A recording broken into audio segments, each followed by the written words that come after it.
సుమన్ టీవీలో మీ personal and business promotions కోసం కింది నెంబర్కి కాంటాక్ట్ చేయండి. ఎవరిని ఉద్దేశించి అన్నారో, లేకపోతే తెలుగుదేశం వాళ్ళని అన్నాడా, లేకపోతే ఎవరిని అన్నారైతే మనకి స్పష్టంగా అర్థం కావడం లేదు. నిజంగానే బండి నాన్నింటే మాత్రం అది వారి సంస్కారము, వారి విజ్ఞతకే వదిలేస్తాం. ఎందుకంటే స్నేహితులు అన్న తర్వాత అన్ని పార్టీల వాళ్ళు ఉంటారు. దానికి రాజకీయాలకి అతీతంగా ఆయన వచ్చేసి తన గొప్ప మనసును చాటుకున్నాడు.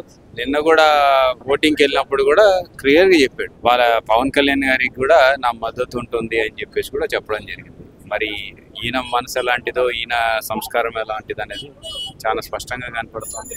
నిజంగానే ఈయన గురించి మాట్లాడింటే ఇంకా వారి సంస్కారం, వారి విజ్ఞతకి వదిలేస్తాం. నన్ను ఏమన్నా అన్నా నాకేం పరగపడదు. వాళ్ళు ఏం మాట్లాడినా సరే మన గురించి ఏమన్నా మాట్లాడుకొని, నా గురించి ఏం మాట్లాడుకున్నా ఇబ్బంది లేదు.